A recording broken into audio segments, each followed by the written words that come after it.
I say good, you say cause. Good. Good. Good. Good. I want you to look at this right here.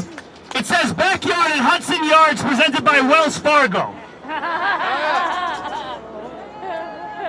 And what we are fighting for is good cause eviction, permanent rental assistance, and an end to 421A, and it's going to be presented by the Housing Justice for All movement.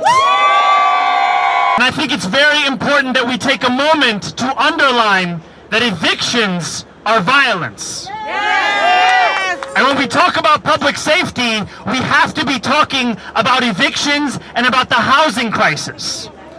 And evictions are not just when you have a marshal that is sent to forcibly grab tenants and take them out of their homes. Evictions are also when you get a lease document back from your landlord and they tell you they're increasing the rent by 50% next year. Our new assembly person.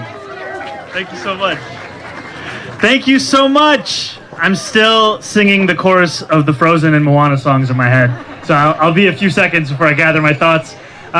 It is such a pleasure to be here with all of you. My name is Zohran Mamdani. I am so proud, and the honor is mine to be your assembly member. I represent Astoria in the 36th district, and we are going back up to Albany tomorrow to discuss our legislative priorities for next year. The session starts in January, and know that I'll be advocating for you. And if there are any questions or any issues that are close to justice, we have to ensure that no one is priced out of justice, no matter how poor. And we have to make sure that New York is finally leading on those issues because we've been lagging behind for far too long. Thank you so much. A Merry, Merry Christmas and Happy Holidays to all of you. And thank you for putting this together and for having us.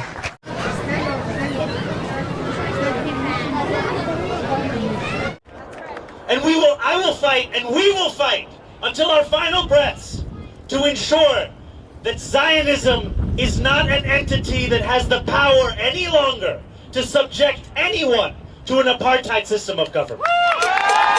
Fight for the freedom of Palestinians!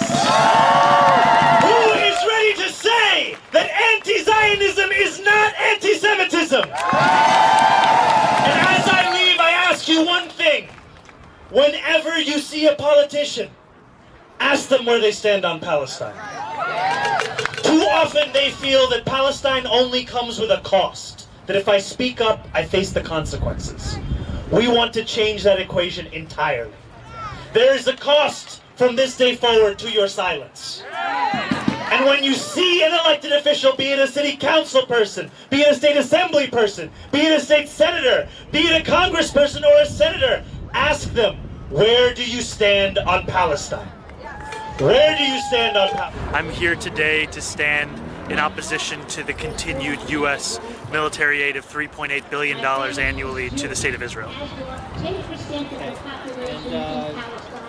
you sum up any parts of this demonstration related to that? Absolutely. You know, recently what we saw is a number of Israeli settlers going through the town of Hawara in Palestine, burning cars, burning homes, killing a Palestinian, and in the days after, hearing from the finance minister of Israel, Smotrich, saying that we need to wipe the village of Hawara off the map and that the government of Israel should do it, not private individuals. And those are the kinds of words that are incitement to ethnic cleansing. And those are words that are offensive not only to our sensibilities, but also because the actions that they call for, the actions that they are a part of, those are actions that constitute apartheid. Those are actions that I am in deep opposition to, and so are many of my constituents who have voiced that to me personally. Border in El Paso, I saw what happened with people and children and families sleeping in airports, sleeping on the street. Not one family with children slept on any street in the city of New York because we've done it. Over 100,000 people have come to this city. And we showed the humanitarian response. Our hearts are big, but our resources are not endless. They are here today because they are subverting American democracy. And we saw the consequences of that. His own chancellor said that up to 5% of students were not coming to school out of a fear of ICE raids. Principals at certain schools have said that absentee level has risen to 20%. Entire neighborhoods are being hollowed out. And still, it's not enough for Eric Adams. He has opened the door to collaboration with ICE on civil enforcement. He has said he wants to bring ICE back on Rikers Island, where we see thousands of New Yorkers who have only been charged with the crime, which if anyone should understand, it should be Eric Adams. So, in this moment, when Donald Trump and his administration is asking the question of who we are willing to give up, the answer from Mayor Adams is seemingly everyone. Whether it's immigrants, whether it's trans New Yorkers, seems to be everyone. But the answer for us is no one. Because we know that no matter the identity you are focusing on, you are talking about a New Yorker. And we are going to fight for every New Yorker in the midst of this billionaire-backed assault on our working class. And we have an election on June 24th. And I believe that we will resoundingly reject this kind of leadership.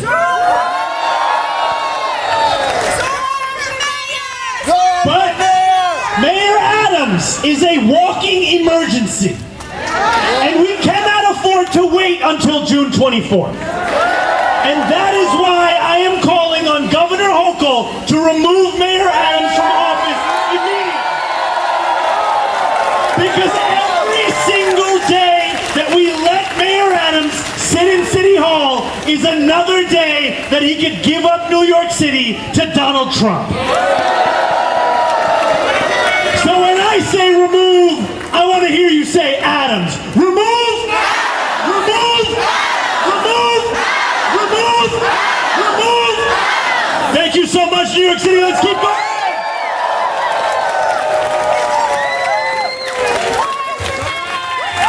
From the collaboration and the cowardice we have seen. And what Brad did was engage in that very moment of courage. He showed us what leadership can look like. And for that, he was arrested. And we have to be clear about this. This is not about an election. This is about ensuring that we protect the city and the country that we love.